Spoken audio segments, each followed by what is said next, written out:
They framed a single mom and an autistic man at work, counting on one thing, that no one would hear their side of the story and that the lie would be stronger than the truth. But his proof shut them down in one meeting. When the company, your co-workers, and the entire system seem ready to throw you away, what's more dangerous? Losing your job?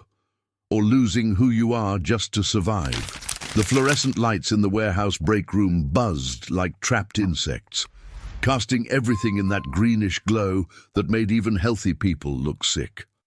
Sarah pressed her fingers against her temples, trying to push back the headache that had been building since her shift started 4 hours ago. Her daughter's school had called twice today, something about a permission slip she forgot to sign, and now her phone sat face down on the table because she couldn't handle one more notification. She pulled her lunch from the bag, a sandwich she'd made at 5 in the morning when Lily was still asleep, and realized she'd grabbed her daughter's peanut butter one by mistake. Across the room, Marcus stood at the microwave, watching the timer count down with the kind of focus most people reserved for important things. 47 seconds left. He didn't look away, didn't check his phone, didn't acknowledge the 2 guys from shipping who walked past him like he was furniture. Sarah had seen him around for months now, always alone, always moving through the warehouse with his head slightly down and his hands often fidgeting with whatever he was carrying. People said he was weird, that he didn't talk right, that he counted things nobody else cared about. Sarah had heard worse said about herself. The microwave beeped 3 times, and Marcus opened it immediately, pulling out his container with hands that moved in careful, deliberate motions. He turned toward the tables and froze for just a second when he saw her, his eyes flicking to her face and then away, landing somewhere near her shoulder. Sarah understood that look. It wasn't rudeness. It was the same thing she did when her supervisor asked why she needed to leave exactly on time, when she had to explain again that she couldn't work Sundays, when anyone looked at her too long with that mixture of pity and judgment that made her want to disappear. Marcus sat down 3 tables away, which was closer than he usually sat to anyone. He arranged his food in a specific way. Fork on the left, even though he was right-handed, napkin folded into a triangle, container lid placed upside down beside his plate. Sarah watched him without meaning to, recognizing something in those small rituals that she couldn't quite name. Her own daughter did things like that, needed her stuffed animals in a certain order before bed, had to wear her blue socks on Tuesdays. The therapist they'd seen twice before Sarah's insurance stopped covering it had used words Sarah tried not to think about.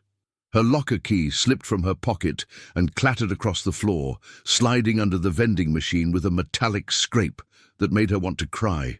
Of course, this would happen now, at the end of a shift that had already included a written warning for clocking in, 4 minutes late, because Lily's shoelace had broken and they'd had to tie it 6 times before it felt right. Sarah got down on her knees, her work pants stretching tight across her thighs, and tried to reach under the machine. Her fingers brushed something sticky and she pulled back, disgusted and defeated. She didn't hear Marcus approach, but suddenly there were shoes next to her, the kind of sneakers that were practical and clean and probably cost less than $50. He knelt down beside her without asking what was wrong, without offering empty reassurances, and pulled a bent paperclip from his pocket. His hands moved quickly, straightening it into a hook shape, and he slid it under the vending machine with the precision of someone who'd solved similar problems before. The key appeared a moment later, dragged into reach by the paperclip's curve. Sarah took it, her hand shaking slightly, and looked at him for the first time. Really looked. His face was young, maybe mid-20s, with dark circles under his eyes that matched her own, and a careful blankness in his expression that she recognized as protective. He didn't smile, didn't wait for thank you, didn't try to turn this into a conversation. He just stood up, pocketed the paperclip like it was the most natural thing in the world to carry one, and went back to his table 3 rows away. The next night, Sarah found herself sitting 1 table closer. Not at his table, that felt like too much, but close enough that she wasn't alone in her usual corner spot.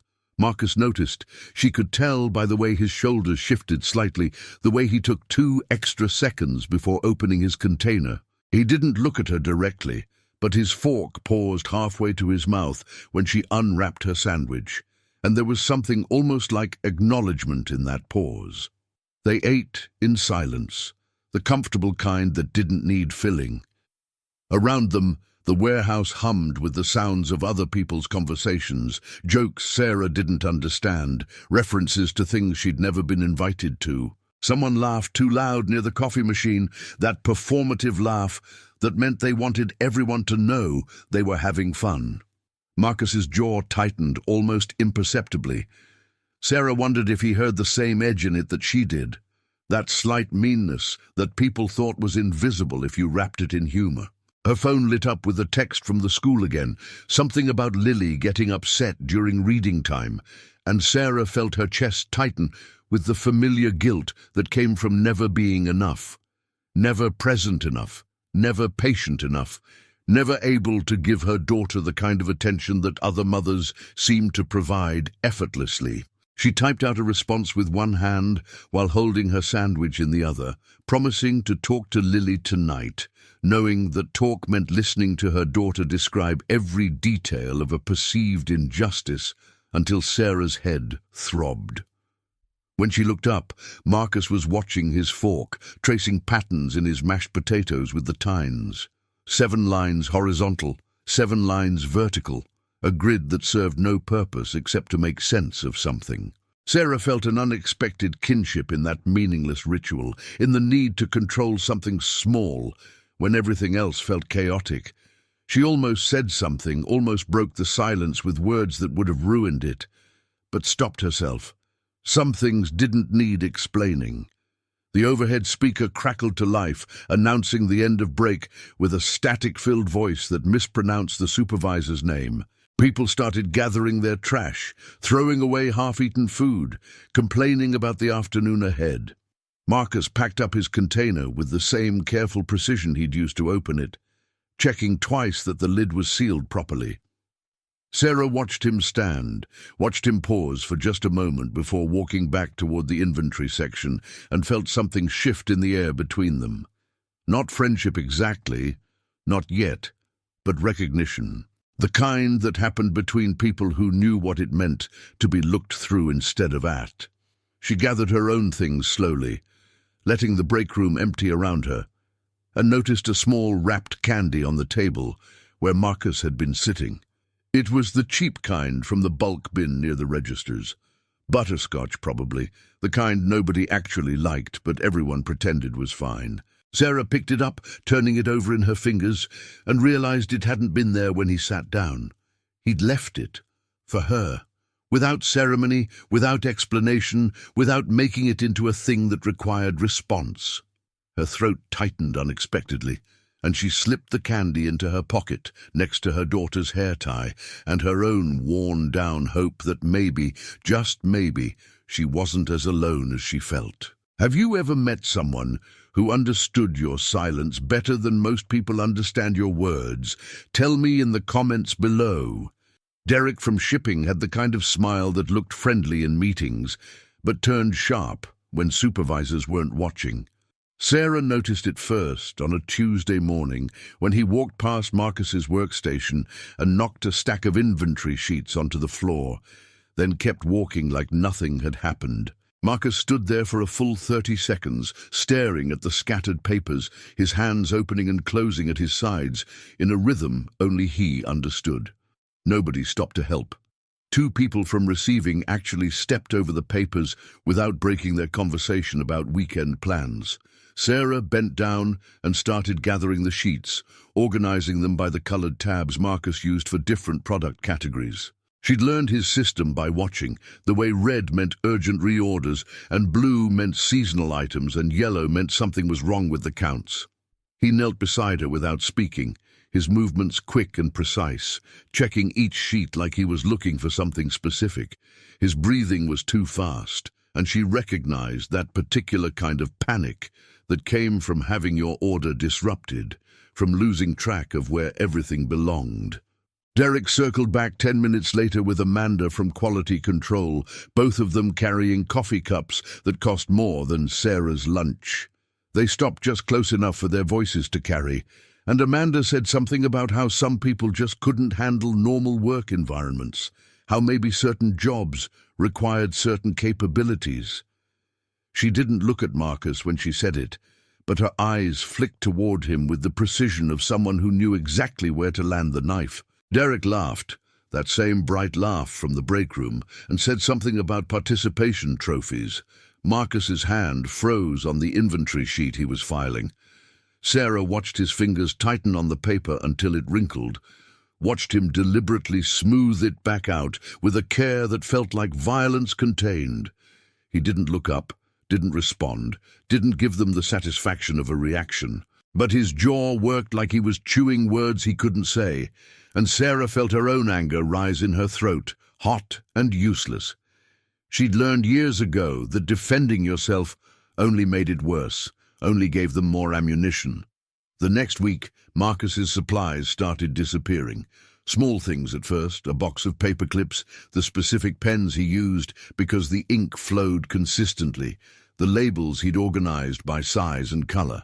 He spent 20 minutes one afternoon searching for his tape dispenser before finding it in the bathroom trash can. Sarah watched him fish it out, watched him wash it in the sink with soap that made his hands turn red from scrubbing. He didn't report it. Reporting required explaining, and explaining required talking to people who'd already decided he was the problem.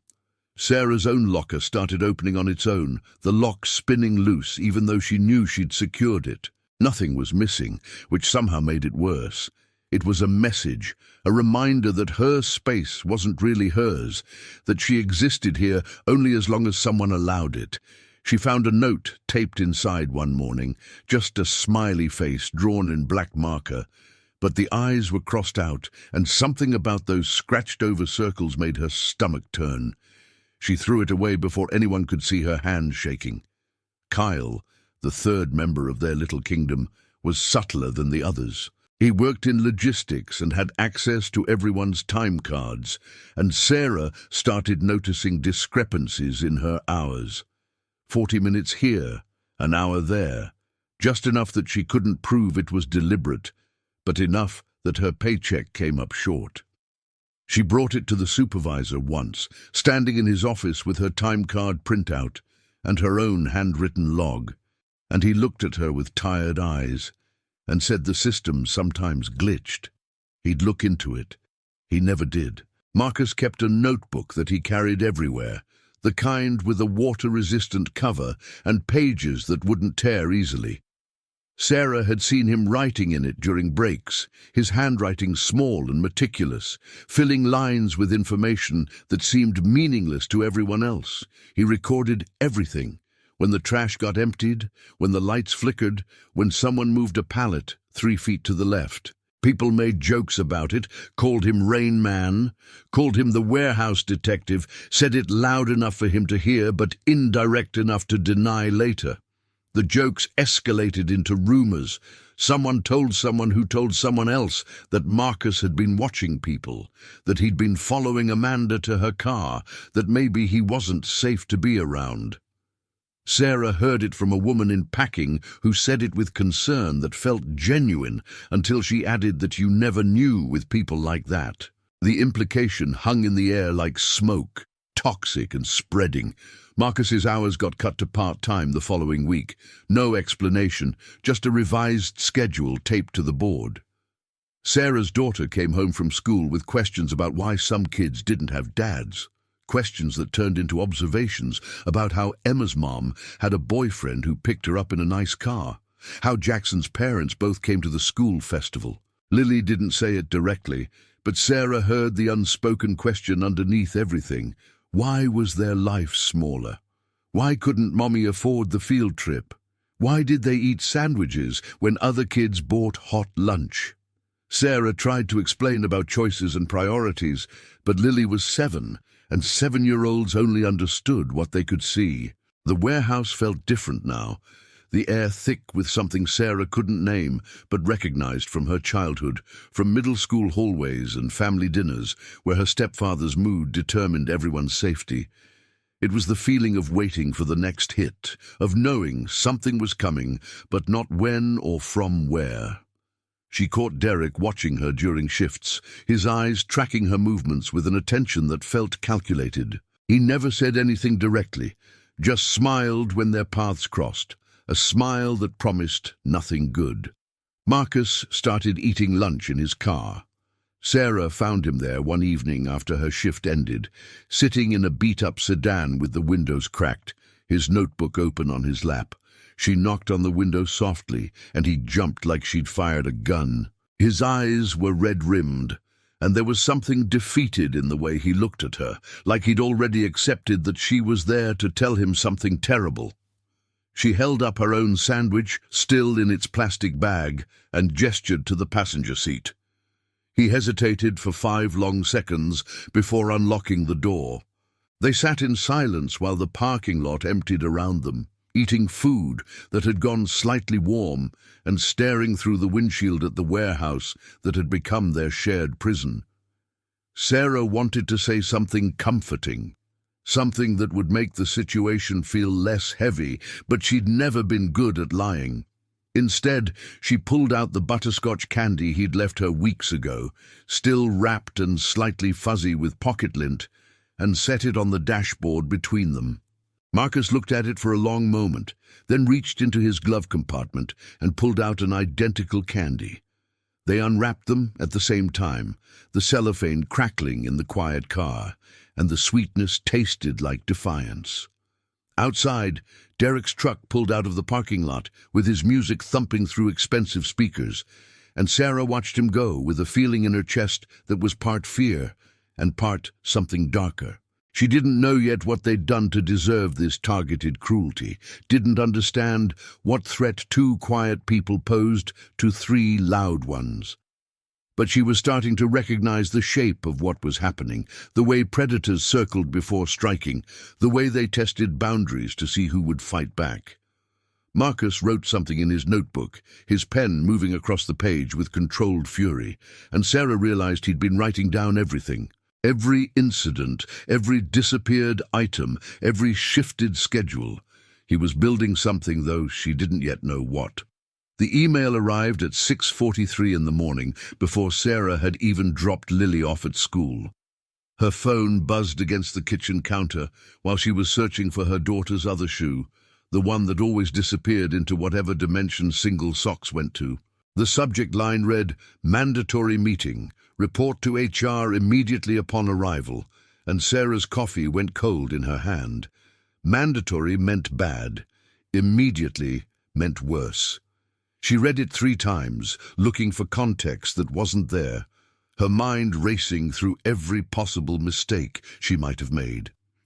Lily tugged on her sleeve, asking about the aquarium field trip permission slip again, the one Sarah had forgotten to sign for the 3rd day in a row. Her daughter's voice sounded far away, muffled by the sudden rushing in Sarah's ears.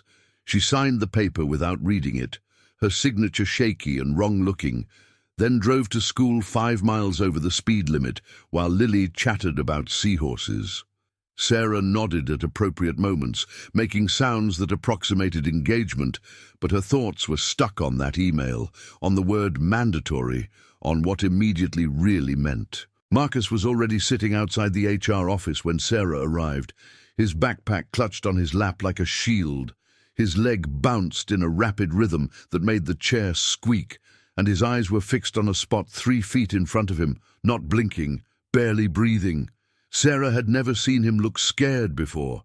Uncomfortable, yes. Overwhelmed, certainly.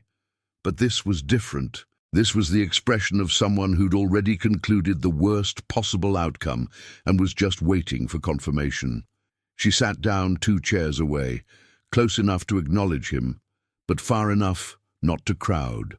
The HR manager was a woman named Patricia, who wore blazers with shoulder pads and smiled with too many teeth. She called them in together, which Sarah knew meant they were connected somehow, linked in whatever problem had triggered this meeting. Marcus walked in ahead of her, his steps careful and measured, and sat in the chair Patricia indicated. Sarah took the other chair, her purse balanced on her knees, and tried to read the papers on Patricia's desk upside down. She caught the words inventory discrepancy and security concern before Patricia flipped them face down. Patricia folded her hands on the desk and said they wanted to ask about some irregularities in the warehouse inventory system. Equipment had been going missing over the past 6 weeks, expensive items that required authorization to access. Scanners, tablet computers, a cordless drill set worth $800. The loss prevention team had been reviewing security footage, and there were several instances of Sarah and Marcus in the storage area during times that corresponded with missing items. She said it gently, like she was delivering news of a distant relative's death, but the accusation underneath was clear as broken glass. Sarah's mouth went dry. She tried to speak, to explain that she was in the storage area every shift because retrieving supplies was literally part of her job description, but the words tangled in her throat. Marcus had gone completely still beside her, his hands gripping the arms of his chair with white-knuckled intensity. Patricia continued talking, explaining that this was just a preliminary inquiry, that they wanted to give both of them a chance to explain before making any decisions. The phrase, making any decisions, hung in the air like a threat, polite and professional and absolutely final. Marcus finally spoke, his voice flat and precise, saying he maintained detailed inventory logs and nothing was missing from his counts. Patricia's smile tightened at the edges, taking on that quality adults used when talking to children who insisted monsters were real. She said they appreciated his diligence, but the official system showed discrepancies that his personal notes couldn't account for. She emphasized personal notes in a way that made them sound like fantasy, like the invented records of someone unreliable. Sarah watched Marcus process this, watched him understand that his truth didn't matter against their version. Sarah asked to see the security footage, to review the actual evidence, and Patricia said that wasn't possible during an active investigation. She could share that the footage showed them accessing the storage area, sometimes together, sometimes separately, always during evening shifts when supervisor presence was minimal. The implication was careful, constructed, designed to sound damning without technically accusing them of anything specific. Sarah felt her face heat with humiliation and rage, the combination making her dizzy. She wanted to ask why anyone would steal items they couldn't possibly fence, how they'd even get them out of a warehouse with security checkpoints. But she knew logic wouldn't matter here. The meeting ended with Patricia saying they'd be placed on paid administrative leave, pending the outcome of the investigation. Paid sounded generous until Sarah did the math on what pending actually meant for her rent payment, for Lily's after-school program, for the car insurance due in 2 weeks. Marcus stood up mechanically, his movements robotic, and walked out without looking back. Sarah followed, her legs unsteady, and found him in the parking lot, standing next to his car, with his forehead pressed against the driver's side window. He was shaking, his whole body trembling like he was cold despite the morning heat. She approached slowly, the way you'd approach something wounded, and stood beside him without touching. Her own hands were shaking too, adrenaline and fear mixing into something that tasted like metal. She wanted to say it would be okay, that truth mattered, that innocent people didn't get punished for crimes they didn't commit. But she'd been poor too long to believe those things anymore. The world didn't work that way, not for people like them, not for single mothers and autistic men who couldn't afford lawyers and didn't have networks of people who'd vouch for their character. Marcus pulled his notebook from his backpack with hands that couldn't quite grip properly, dropping it once before securing it against his chest. He said something so quiet, Sarah almost missed it. Something about how he'd known this was coming, how he'd felt it building like pressure before a storm. She asked what he meant, and he opened the notebook to a page filled with dates and times and names. Derek's name appeared 17 times. Amanda's appeared 12. Kyle's appeared 9. All connected to inventory access logs, to unexplained system errors, to moments when Marcus had found his own records altered in ways he couldn't prove weren't his mistakes. Sarah looked at the meticulous handwriting, at the cross-references and annotations, and felt something shift in her understanding of the past 6 weeks. This wasn't random workplace bullying. This was planned, targeted, methodical. Someone had been setting them up, creating a pattern that would look damning under investigation, and they'd been too busy surviving to see it happening. Marcus met her eyes for just a second, and in that glance, Sarah saw what she'd been trying not to acknowledge. They weren't going to win this by being right. They were going to have to prove everyone else was wrong, and the difference between those two things was everything. The first 3 days of administrative leave felt like drowning in slow motion. Sarah stayed in her apartment with the blinds drawn, ignoring calls from numbers she didn't recognize, and letting Lily watch more television than any parenting book recommended. Her daughter asked once why Mommy wasn't going to work, and Sarah had manufactured something about a special project that required staying home.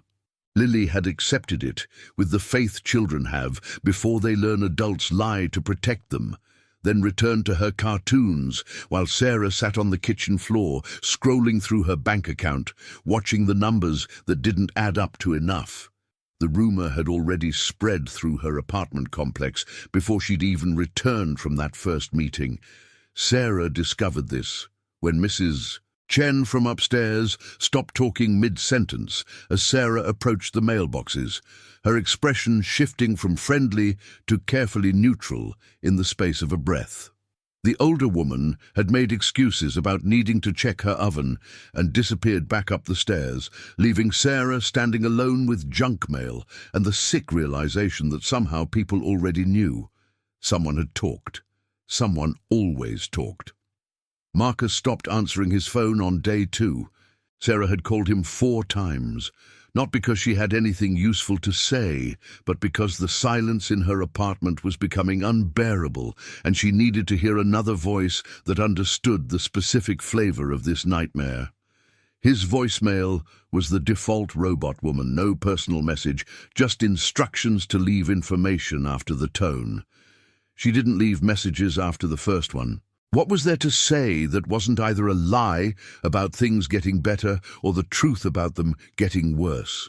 She drove past the warehouse on day 4, telling herself she just needed groceries from the store 2 blocks beyond it, knowing she was really checking to see if the building still existed, if the life she'd been living for the past year was real or something she'd imagined. Derek's truck was parked in its usual spot near the loading dock, and Sarah watched through her windshield as he walked out with Amanda, both of them laughing about something, their body language loose and easy. They looked like people without consequences, like people who'd never worried about making rent or explaining gaps in employment, or what happened when accusations stuck. Lily's teacher called on day 5, using that careful voice educators employed when discussing problems they'd been trained not to name directly. Some children had been asking Lily about her mother's job, making comments about stealing, and Lily had gotten upset during reading circle. The teacher emphasized that they were handling it, that these things happened, that children sometimes repeated what they heard at home without understanding context. Sarah had thanked her with a voice that sounded like someone else's, and then sat in her car outside the school for 40 minutes, trying to decide if picking up her daughter early would make things better or worse. Marcus appeared at her door on day 6 without warning, standing in the hallway with his backpack and an expression that suggested he'd walked there despite living 8 miles away. His hair was unwashed, sticking up at odd angles, and he had the hollow-eyed look of someone who hadn't slept in conditions that allowed for actual rest. Sarah let him in without questions, and he sat at her kitchen table in the chair Lily usually occupied, his hands flat on the surface like he needed to feel something solid. He said he'd been going through his notebooks, cross-referencing everything, and the more he looked, the worse it got. The pattern Marcus had found was elegant in its cruelty. Someone had been accessing the inventory system with credentials that shouldn't have worked, making small changes to records during times that coincided with Sarah and Marcus's shifts. A quantity adjusted here, a checkout time altered there, nothing dramatic enough to trigger immediate alerts, but everything adding up to a narrative of systematic theft. Marcus had discovered this by comparing his handwritten logs to screenshots he'd taken of the digital system months ago, a habit he'd developed because he didn't trust technology to remain stable. The screenshots proved the system had been retroactively modified. Sarah looked at the evidence Marcus spread across her table, printouts and photographs and pages torn from notebooks, and felt something break open in her chest. This wasn't just workplace harassment anymore. This was fraud, documentation falsification, conspiracy.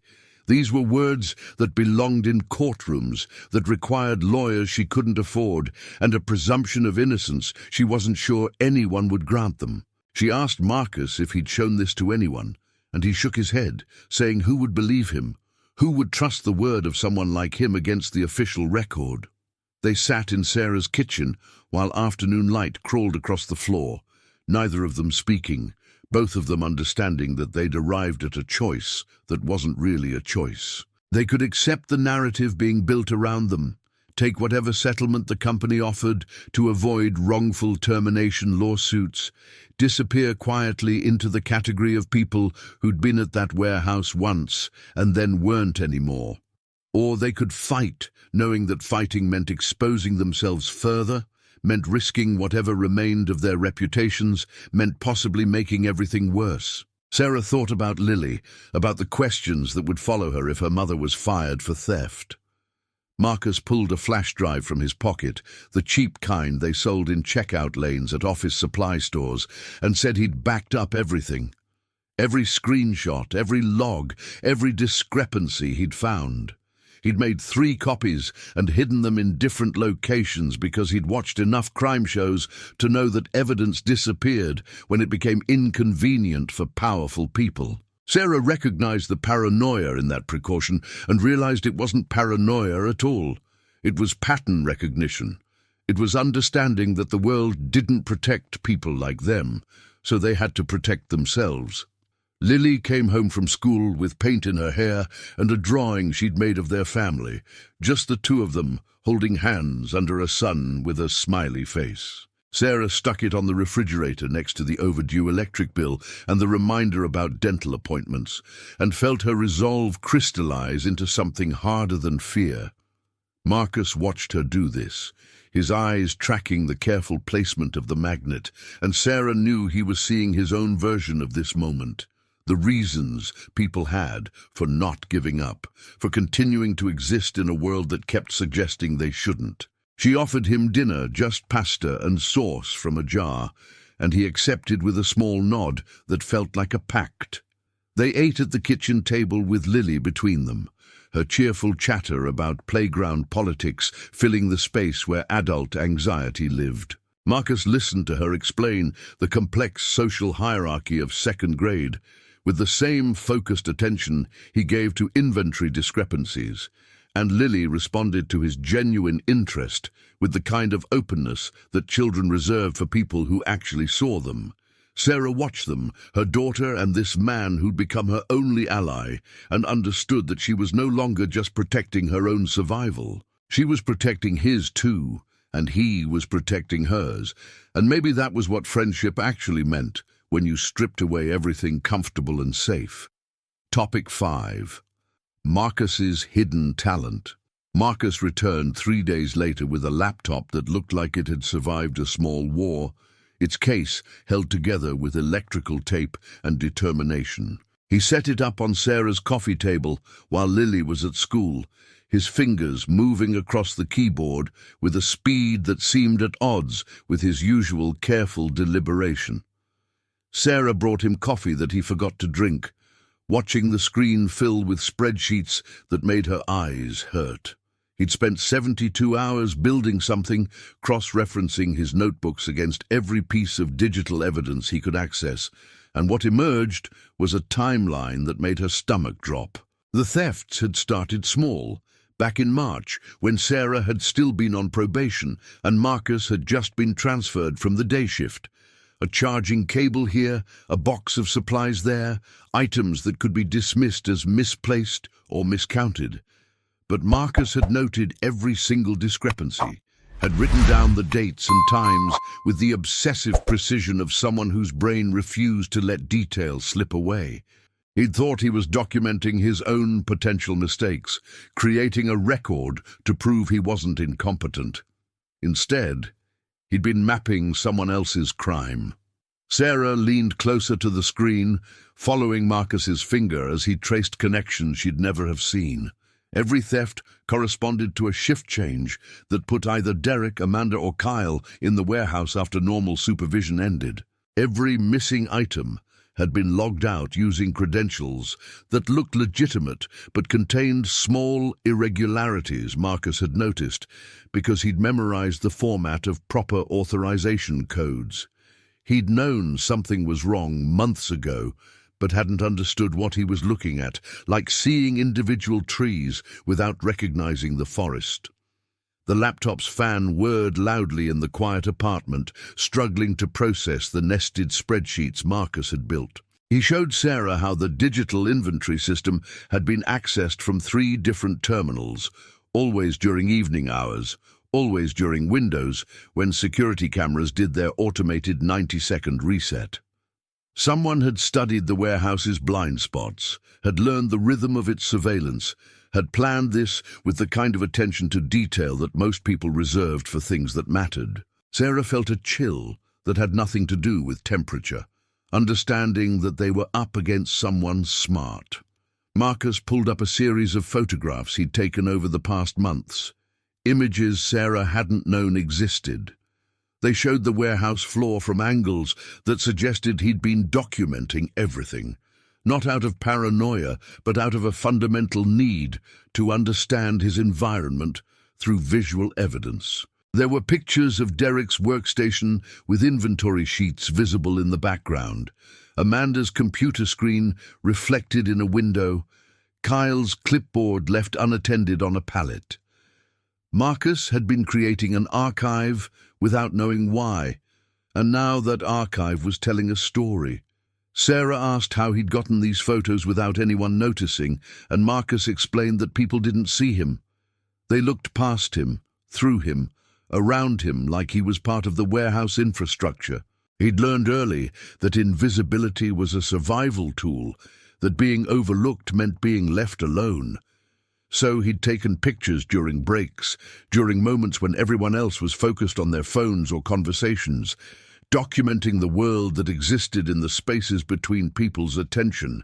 His autism had made him a ghost, and ghosts saw things the living missed. The spreadsheet showed something else, something that made Sarah's hands shake as she held her cooling coffee. The timing of the thefts had escalated exactly 1 week after she and Marcus had started eating lunch together.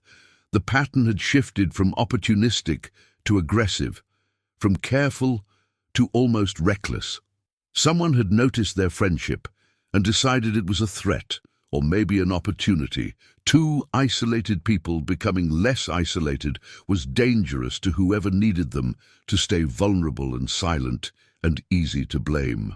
Marcus had also tracked the rumors, writing down dates when people had mentioned the theft investigation, when speculation had turned into accusation, when their names had started being whispered in break rooms and parking lots.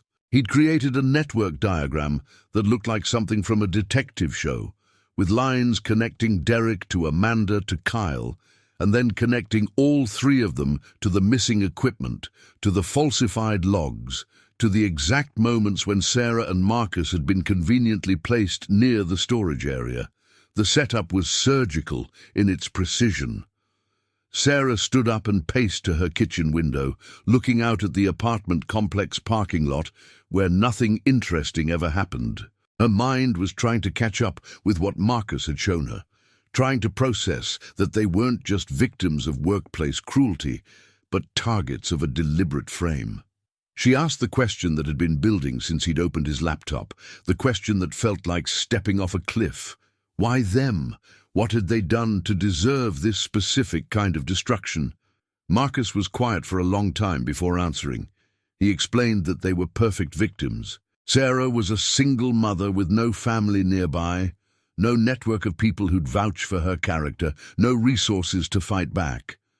Marcus was autistic, someone people already found strange, someone whose testimony would be questioned because his way of processing the world didn't match what juries expected.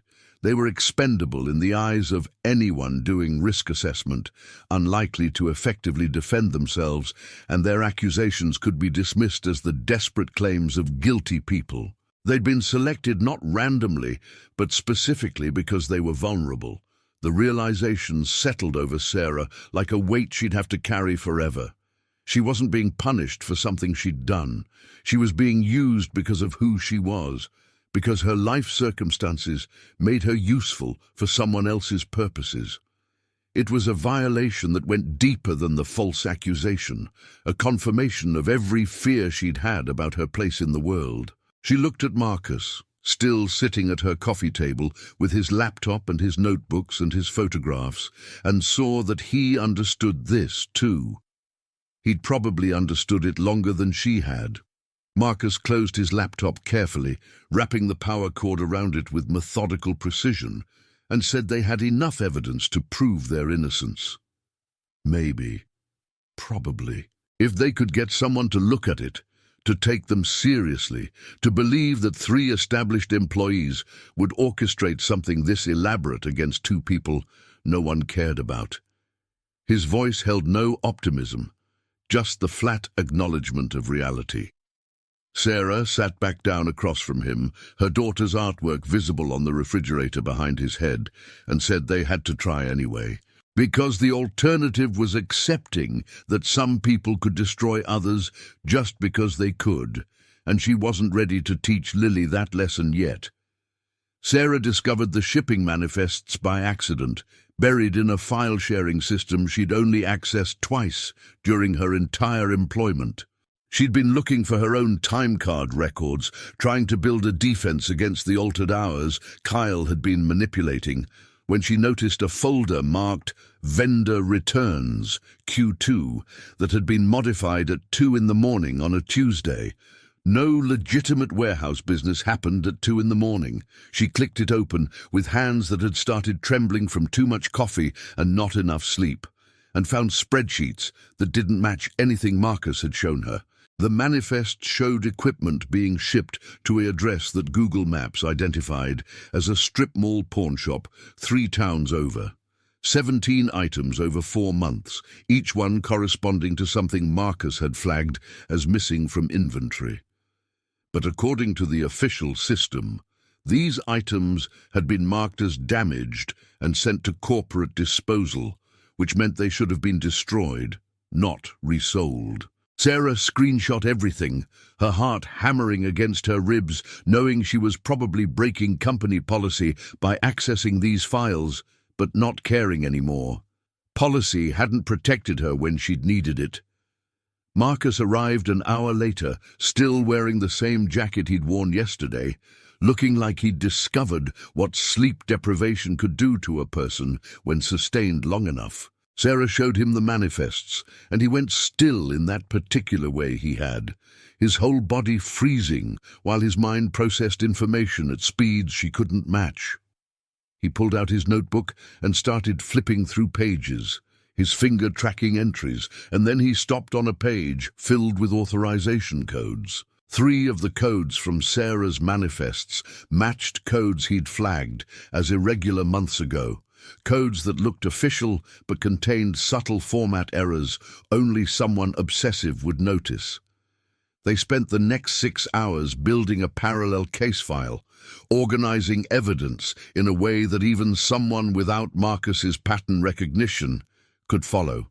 Sarah printed everything on her ancient printer, watching it wheeze through page after page, while Marcus created a digital backup encrypted with a password only they knew. He taught her how to use a basic spreadsheet to cross-reference dates, speaking in short, precise sentences that assumed she was capable of understanding, which made her feel competent for the first time in weeks. They worked in focused silence, broken only by Lily's requests for snacks and complaints about being bored. The security camera footage was harder to access, locked behind passwords Sarah didn't have, and firewalls that might flag unauthorized attempts. But Marcus remembered something about the warehouse's backup system, how it saved local copies to an external drive for 72 hours before uploading to corporate servers. He'd seen the IT contractor swapping drives during maintenance, had noted the location because that's what his brain did with every detail it encountered. The drives were kept in a cabinet in the supervisor's office, behind a lock that was probably pickable if someone had the right tools, and absolutely no regard for remaining employable. Sarah found herself saying they couldn't break into the office, that was actual criminal activity, that they'd destroy any chance they had of being believed if they stole evidence. Marcus looked at her with eyes that had gone flat and exhausted, and asked what chance they had anyway. Who was going to believe two people on administrative leave over 3 employees with clean records and no obvious motive? The legal system required proof, and proof was behind a locked door in a building they weren't allowed to enter. Sometimes the only choice was between breaking rules and accepting injustice, and Marcus had apparently made his peace with that math. They sat with the weight of that decision for a long time. Sarah's practical fear of consequences, fighting against her rage at being trapped by procedures designed to protect institutions instead of people. Marcus didn't push, didn't argue, just waited with the patience of someone who'd spent his whole life waiting for other people to catch up to conclusions he'd reached hours earlier. Finally, Sarah asked if he knew how to pick locks, and he shook his head but said YouTube had tutorials for everything. The absurdity of that almost made her laugh. The idea that they were planning a break-in using free internet education. Marcus left to research security vulnerabilities, which Sarah suspected was his euphemistic way of saying he was going to stake out the warehouse and catalogue guard rotations. She spent the evening helping Lily with homework, stumbling through math problems that seemed designed to confuse parents, and wondering when her life had become the kind of story where breaking and entering felt like a reasonable solution. Lily asked if Marcus was Sarah's boyfriend, a question that came from nowhere and landed with the force of childhood logic that saw only patterns without nuance. Sarah explained that Marcus was a friend, just a friend, and Lily had accepted this with a shrug that suggested 7-year-olds understood friendship better than adults gave them credit for. The text came at 11 that night. Just 3 words. Friday night shift. Sarah stared at her phone in the darkness of her bedroom, knowing what Marcus meant without explanation. Friday was when Derek closed, when the warehouse operated with minimal staff, when security made their rounds with predictable timing that could be observed and mapped. It gave them 4 days to prepare, to gather whatever tools they'd need, to commit fully to a plan that could destroy them if it went wrong. She texted back a single word, "Okay." The message felt like crossing a line she couldn't uncross. The next 3 days blurred together in a haze of planning that felt surreal and necessary in equal measure. Marcus showed up with a lock-picking kit he'd ordered online, the kind advertised for locksmiths and investigators and people who definitely weren't planning crimes. He practiced on Sarah's bathroom door lock while Lily was at school, his fingers working the tension wrench and pick with a focus that would have been impressive if it wasn't being applied to illegal activity. Sarah stood watch, feeling like a character in a movie she'd never wanted to audition for, periodically checking the parking lot for witnesses who weren't there. They refined the plan with attention to detail that would have served them well in legitimate careers. Marcus had mapped the security guard's route down to 30-second intervals, had identified the blind spots in camera coverage, had calculated exactly how long they'd have to access the supervisor's office and copy the footage to a flash drive. Sarah's role was simpler but somehow more terrifying. She'd be the distraction if needed, the person who could plausibly explain being in the parking lot if security noticed, while Marcus did the actual breaking and entering. It was a division of labor based on who had more to lose, and they both knew Sarah's presence made the whole operation look less suspicious. Thursday night, Sarah couldn't sleep, her mind running through every possible failure point until dawn broke through her blinds. She got up to find Marcus, already sitting in her building's parking lot, his car running for heat, looking like he'd never gone home. She brought him coffee in a travel mug, and they sat in his car, watching early morning commuters leave for real jobs with real security. And neither of them said what they were both thinking, that they were about to commit a crime to prove they hadn't committed a crime. And the irony of that would be funny if it wasn't their actual lives. Marcus started the engine properly, and Sarah went back inside to get Lily ready for school, moving through the routines of normal parenting while planning to break the law in approximately 36 hours. Friday arrived with the kind of weather that felt like an omen, overcast and heavy with the threat of rain that never quite materialized. Sarah dropped Lily off at her friend Emma's house for a sleepover, manufacturing enthusiasm about pizza and movies, while her stomach twisted itself into knots. Emma's mother had looked at her with something approaching pity, that particular expression people wore when they'd heard rumors, but were too polite to ask directly. Sarah had thanked her with a brightness that felt like broken glass in her throat and driven away before the questions could start. Marcus was waiting 3 blocks from the warehouse in a grocery store parking lot, his car tucked between a minivan and a truck that made his sedan look even more pathetic than usual. Sarah pulled in beside him, and they sat in their separate vehicles for 5 long minutes, neither one willing to be the first to acknowledge what they were about to do. Finally, Marcus got out and slid into her passenger seat, bringing with him the smell of anxiety sweat and the lock-picking kit in a canvas bag that somehow made everything feel more real and more insane simultaneously. They'd timed their arrival for 9:30, after the day shift ended, but before the security guard's first patrol of the back parking lot. Marcus had the schedule memorized, had watched the pattern for 3 consecutive nights to confirm it held steady. The guard was a man in his 60s, who moved slowly and checked his phone more than he checked the premises. Someone doing a job because he needed the paycheck, not because he cared about protecting corporate assets. Sarah felt a flash of kinship with him, wondering if he knew he was a prop in someone else's security theater. The warehouse loomed against the darkening sky, its fluorescent lights creating rectangles of harsh brightness in the employee windows. Sarah could see movement inside, Derek's silhouette passing near the loading dock, and her hands tightened on the steering wheel, hard enough to hurt. Marcus was checking his phone, tracking the guard's location through the parking lot camera feed he'd figured out how to access using credentials that probably constituted another crime. He whispered that they had 17 minutes until the next patrol route, and Sarah realized he wasn't whispering because anyone could hear them, but because his voice had gone thin with fear.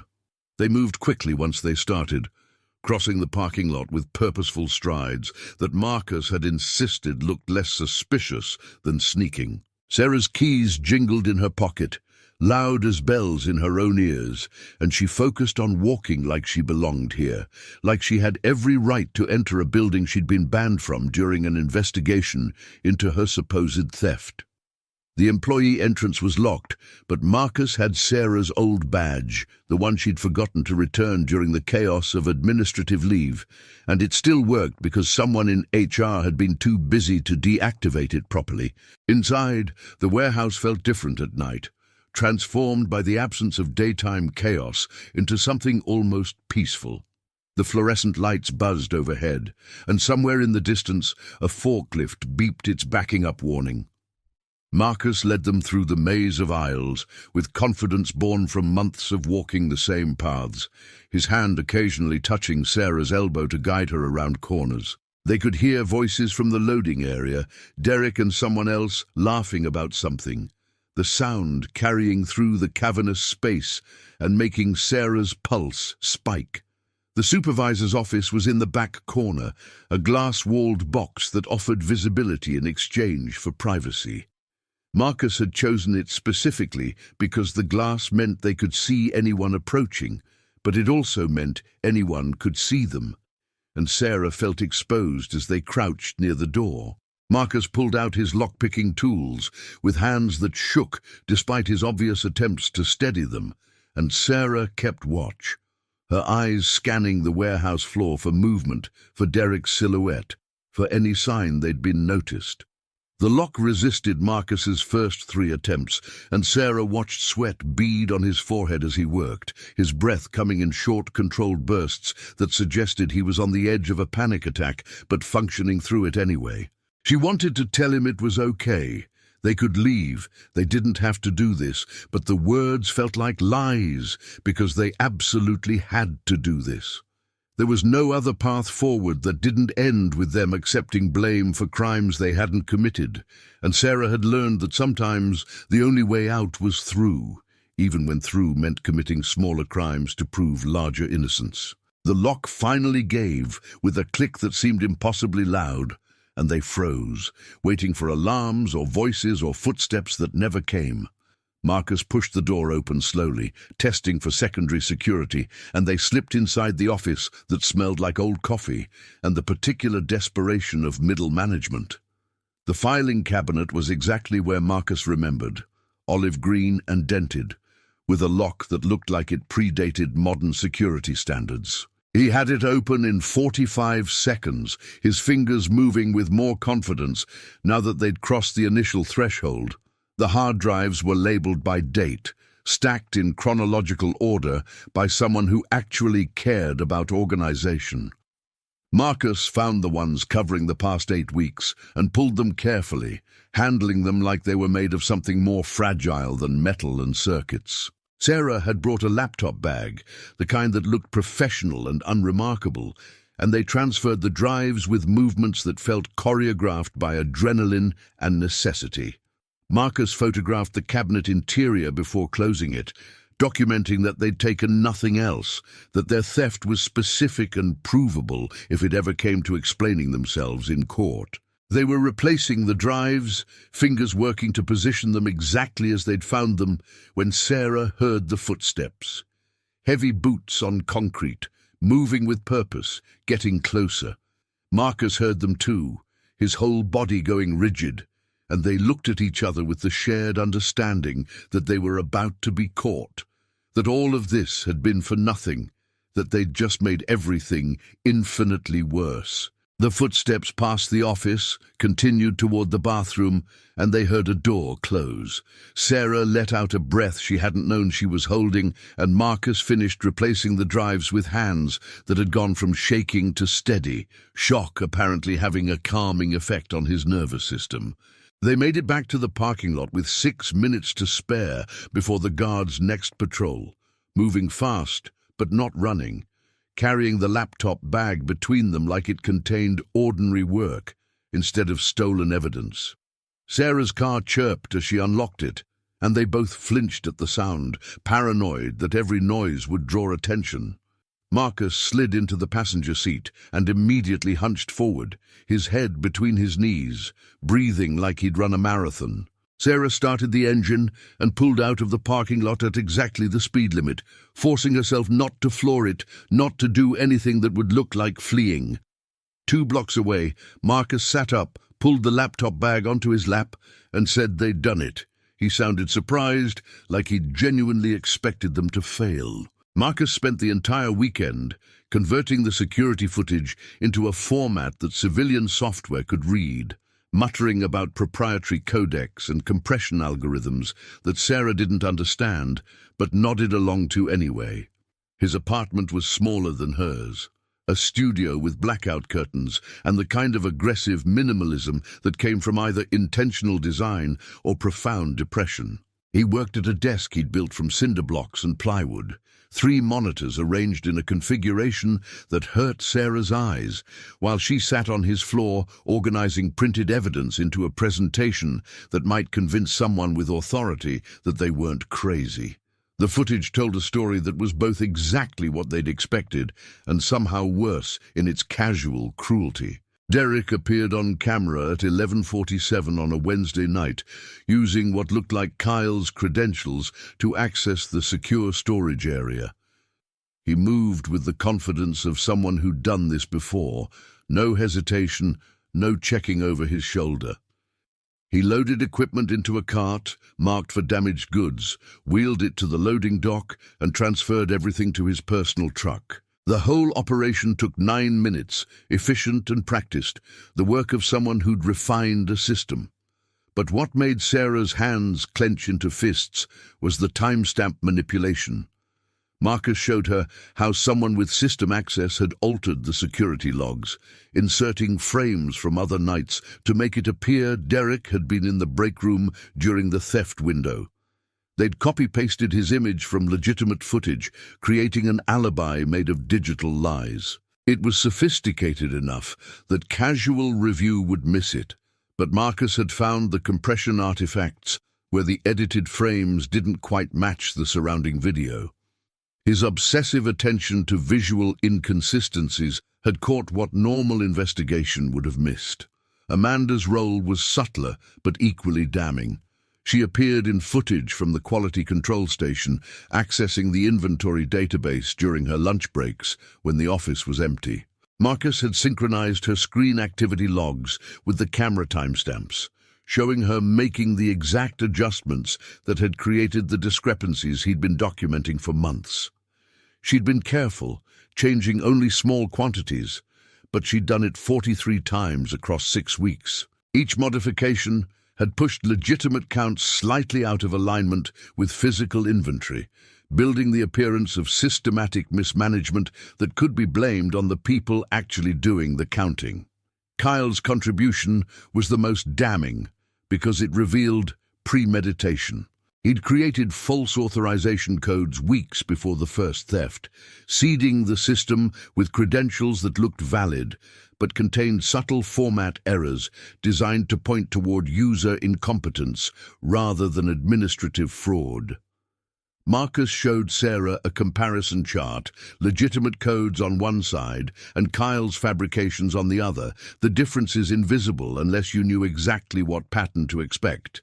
Kyle had built the framework for the frame-up before they'd even selected their targets, which meant this had been planned, not opportunistic.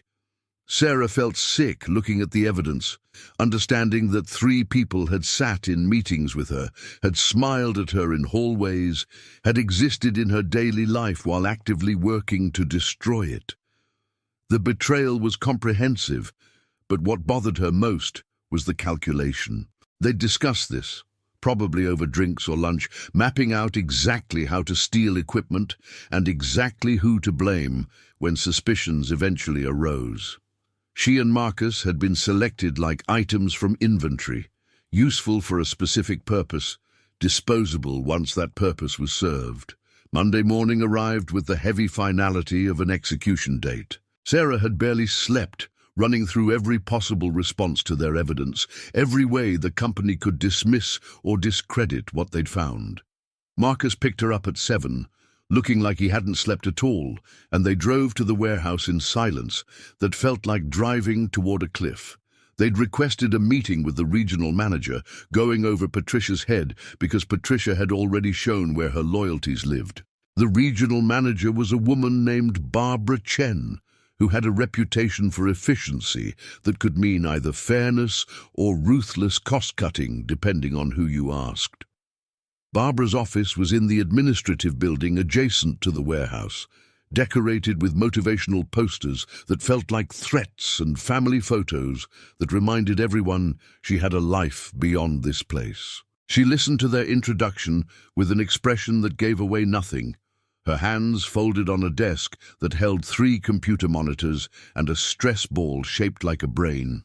Sarah had prepared a speech, but looking at Barbara's tired eyes, she abandoned it and just said they'd been accused of theft they didn't commit, and they had proof of who actually did it. The bluntness seemed to surprise Barbara into actual attention. Marcus set up his laptop without asking permission, plugging it into Barbara's conference display with hands that had stopped shaking somewhere around the 3rd hour of evidence compilation. He walked her through the timeline methodically, showing her the shipping manifests first, then the authorization codes, then the security footage. His voice was flat and precise, presenting facts without emotional commentary, which somehow made the whole thing more devastating. Sarah watched Barbara's expression shift from skeptical to concerned to quietly furious, a progression that took exactly 14 minutes. The footage of Derek loading equipment into his truck played on the large display, and Barbara paused it, asking Marcus to replay the timestamp manipulation sequence. He did, zooming in on the compression artifacts, explaining in language even Sarah could follow how digital video worked and where edits left evidence of themselves. Barbara asked technical questions that suggested she understood more about security systems than most regional managers, and Marcus answered each one with the confidence of someone who'd spent 3 days preparing for exactly this interrogation. Sarah watched them communicate in a language of data and process, feeling both useless and grateful that Marcus could translate their nightmare into something Barbara's world understood. Barbara called Patricia into the office without warning, and Sarah felt her stomach drop at the sight of the HR manager's carefully neutral face. But Barbara didn't waste time with pleasantries, just turned the monitor toward Patricia and asked if she'd reviewed the security footage during her initial investigation. Patricia said she'd reviewed the relevant portions, and Barbara asked what made the footage showing Derek's theft irrelevant. The question landed like a punch, and Sarah watched Patricia's composure fracture slightly, her eyes flicking between the screen and Barbara with calculation that had nowhere to go. The meeting stretched into its 3rd hour as Barbara called in IT to verify Marcus's findings, as Patricia made calls to corporate legal, as the machinery of institutional response ground slowly into motion. Sarah sat in a chair against the wall, invisible again, but this time by choice, watching Marcus hold his ground against questions designed to find holes in his evidence. He never wavered, never got defensive, just kept presenting facts with the relentless accuracy of someone whose brain wouldn't allow him to misremember details. When the IT manager confirmed that the footage had been tampered with and the timestamps manipulated, Barbara's expression went cold in a way that made Sarah understand why she'd risen to regional management.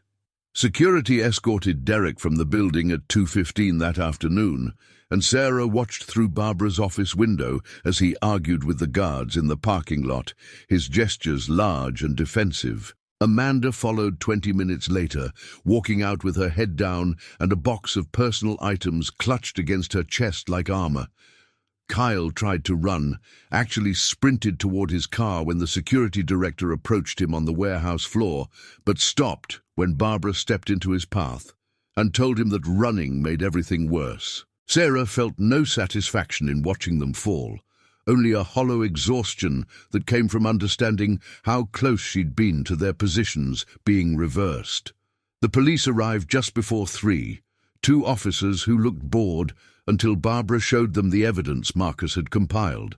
Their boredom evaporated as they watched Derek load stolen equipment into his truck, as they reviewed the digital trail of Amanda's database manipulations, as Kyle's fraudulent authorization codes scrolled across the screen. One officer asked Marcus if he'd be willing to testify, and Marcus nodded without hesitation, his voice steady as he said he'd documented everything from the beginning. Sarah realized he'd been preparing for this moment since the first theft, building a record without knowing what it would eventually prove, just knowing that truth required evidence. Barbara called an all-staff meeting for 4 o'clock, mandatory attendance for everyone on shift, and the warehouse floor emptied into the break room that suddenly felt too small for the crowd. Sarah stood near the back with Marcus, both of them trying to become invisible again, but people kept glancing their way with expressions that ranged from curiosity to shame. The woman from packing who'd warned Sarah about Marcus being dangerous couldn't meet her eyes. The supervisor who docked Sarah's hours for imaginary infractions studied his shoes like they contained answers. Barbara didn't waste time with corporate pleasantries. She stood at the front of the break room and explained that an investigation into inventory theft had revealed that Sarah Mitchell and Marcus Chen had been falsely accused, that the actual perpetrators were Derek Hastings, Amanda Rodriguez, and Kyle Patterson, and that all three were currently facing criminal charges. She said it plainly, without drama, but the words landed like explosions in the crowded room. People whispered, shifted, looked at each other with the dawning realization that they'd participated in something ugly without questioning it. The apology came next, and it was both more and less than Sarah had imagined during her worst nights. Barbara acknowledged that the company had failed in its duty to investigate thoroughly before making accusations, that procedures had been inadequate, that harm had been done to 2 employees who deserved better. She said it to the whole room, making the apology public in a way that felt deliberate, forcing everyone who'd avoided Sarah and Marcus to hear their vindication spoken out loud. But Sarah noticed what Barbara didn't say, the careful absence of words like compensation or lawsuit or liability, the legal hedging that reminded everyone that truth didn't always come with restitution. People approached afterward, tentative and awkward, offering apologies that ranged from genuine to performative. The guy from receiving who'd stepped over Marcus's scattered papers said he was sorry. He hadn't known. He should have helped. The woman who'd gossiped about Sarah being desperate admitted she'd been wrong to spread rumors without facts. Sarah accepted their words with a graciousness she didn't feel, understanding that they needed to apologize more than she needed to hear it. Marcus stood beside her, his hand in his pocket, probably clutching his notebook, and said nothing, because he'd learned long ago that some people's guilt was about their own comfort, not actual remorse. The supervisor who'd written Sarah up for being 4 minutes late approached with an envelope, and she opened it to find a check for the wages Kyle had shorted her over 6 months. It wasn't much, maybe $300, but it represented hours of her life that had been stolen and then returned with the casualness of correcting a math error. The supervisor explained that payroll had flagged the discrepancies after Kyle's access was revoked, that they'd found a pattern of manipulation affecting multiple employees, that Sarah wasn't the only victim. She wanted to ask why it had taken Kyle's arrest for them to notice, but she was too tired to fight battles that wouldn't change anything. Marcus received a commendation letter from Barbara, formal recognition of his meticulous record-keeping and attention to detail that had been instrumental in solving the case. The letter used words like exemplary and invaluable, and Sarah watched him read it 3 times, his finger tracing the lines like he was checking for hidden meanings. She wondered if this was the first time anyone in authority had praised his obsessive documentation instead of treating it like a symptom of something wrong with him. He folded the letter carefully and put it in his notebook, and Sarah understood it would join the evidence of everything that had tried to destroy him and failed. The warehouse felt different as they walked out that evening, transformed not by physical changes, but by the knowledge that they'd survived something designed to break them. Co-workers who'd ignored them for weeks now nodded in greeting, offered small smiles, tried to rebuild bridges they'd burned through cowardice. Sarah recognized the social rehabilitation happening around them, the way communities absorbed people back into normalcy once authority declared them acceptable. She and Marcus were no longer pariahs, but she couldn't forget how easily they'd become pariahs in the first place, how little it had taken for everyone to believe the worst. They stopped at Marcus's car, and Sarah asked if he was okay. Really okay. Not just surviving, but actually processing what had happened. He was quiet for a long time, his eyes focused on something in the middle distance, before saying he didn't know yet. The vindication felt good, but also hollow, like winning a game where the prize was just getting back to where you'd started before someone pushed you off the board. Sarah understood exactly what he meant. That validation from people who'd failed you didn't erase the fact of their failure, didn't restore the security you'd lost in understanding how quickly everything could be taken away. Barbara had offered them both promotions, Sarah to a supervisor position and Marcus to a lead analyst role managing inventory systems. The offers came with raises that would actually make a difference in their lives, health insurance that covered mental health services, and the implicit understanding that the company was trying to buy their silence about how badly this had been handled.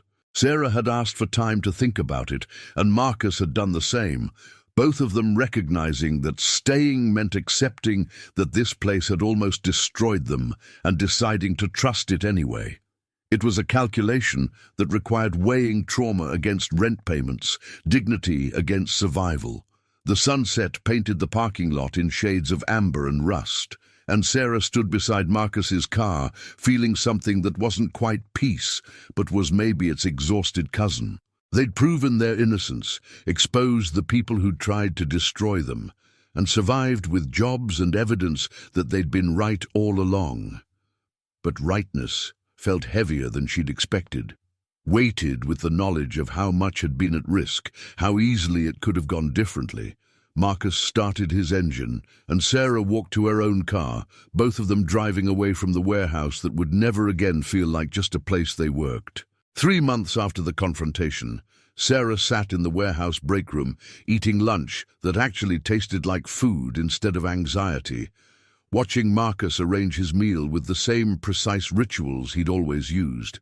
The difference now was that people smiled at him when they walked past, made small talk about inventory counts and weekend plans, treated his routines as quirks instead of symptoms. He still didn't make eye contact, still needed his food arranged just so, but the world had adjusted its expectations to accommodate him rather than demanding he change to fit their comfort. It was a small victory that felt enormous. Lily had started drawing pictures for Marcus every week, elaborate crayon masterpieces featuring the three of them as superheroes fighting villains who looked suspiciously like warehouse equipment. Marcus kept every single one in a binder he'd labeled Important Art, with the same neat handwriting he used for inventory logs. He'd shown it to Sarah once, the pages protected in plastic sleeves, organized chronologically with dates written in the corners, and she'd felt something crack open in her chest at the care he took with her daughter's scribbles. He treated Lily's drawings like they were evidence of something worth preserving, which maybe they were. The promotion had come with an office, a real one with walls instead of glass, and Sarah had decorated it with Lily's artwork and a plant that Marcus had given her because studies showed greenery reduced workplace stress. The plant was dying despite her efforts, turning brown in ways that suggested she was either overwatering or underwatering, or somehow doing both simultaneously. Marcus had offered to take care of it, and now it sat on his desk, thriving under his methodical attention, which felt like a metaphor for something Sarah was too tired to analyze. They'd fallen into a routine that looked like friendship, but felt like something deeper, something forged in the specific heat of shared trauma and survival. Marcus came over twice a week for dinner, always bringing ingredients he'd researched for nutritional content and ease of preparation. He'd taught Sarah how to make 3 meals that Lily would actually eat, and Sarah had taught him that it was okay to leave dishes in the sink overnight, that not everything required immediate resolution. They were learning each other's languages, translating between their different ways of processing the world. The trial was set for August, and both of them had been subpoenaed as witnesses against Derek, Amanda, and Kyle. Their lawyer, provided by the company to protect corporate interests but helpful nonetheless, had explained they'd need to testify about the timeline, the evidence, the months of systematic gaslighting. Marcus had prepared a binder for court that was probably excessive but made him feel secure, and Sarah had practiced her testimony until the words felt smooth and factual instead of emotional. They were ready, or as ready as anyone could be, to face people who'd tried to erase them. Lily had asked about Marcus one night, her 7-year-old brain trying to categorize relationships that didn't fit neat boxes. She wanted to know if he was Sarah's boyfriend, and when Sarah said no, Lily had considered this and asked if he was family then. Sarah had paused, uncertain how to explain that family could be chosen instead of inherited, that the people who showed up when everything collapsed mattered more than the ones connected by genetics alone. She'd settled on saying that Marcus was the best kind of friend, the kind who became family because he chose to, and Lily had accepted this with a nod that suggested she understood better than most adults. The warehouse had implemented new procedures after the investigation, security protocols and oversight measures that closed the loopholes Derek's crew had exploited. Barbara had asked Marcus to consult on the changes, and he'd designed a system so thorough that it bordered on paranoid, but would probably prevent similar schemes for years. His autism, the thing people had mocked and dismissed, had become the company's greatest asset in protecting itself from internal theft. Sarah found bitter irony in that, in how Marcus's differences were valuable once someone decided to see them as features instead of flaws. Sarah's raise had meant she could afford better childcare, a program that picked Lily up from school and kept her until 6, instead of the neighbor who'd charged less, but fed her kids nothing but chicken nuggets. Lily was learning piano now, something Sarah had never imagined being able to afford, and came home practicing scales that drove the downstairs neighbors crazy, but made Sarah's heart full. She'd framed Lily's first recital program and hung it in her office next to her daughter's superhero drawings, evidence that their lives were expanding instead of just surviving. Marcus had started therapy, real professional help, instead of the warehouse's employee assistance program that offered 3 sessions and generic advice. His therapist specialized in adult autism and workplace trauma, 2 things Marcus had in abundance, and he'd been learning vocabulary for experiences he'd always had but never been able to name. He'd explained to Sarah once about sensory overload and executive dysfunction, terms that made his behaviors make sense in ways that felt validating. She'd listened and recognized pieces of Lily in his descriptions, patterns she'd been told to worry about, and felt less alone in navigating a world that demanded neurotypical performance. They'd been invited to a company recognition ceremony, some corporate event designed to celebrate employees who exemplified company values, and both of them had agreed to attend, despite their shared aversion to formal gatherings. Sarah had bought a dress that made her feel capable instead of desperate, and Marcus had purchased a tie he'd practiced knotting 17 times before the event.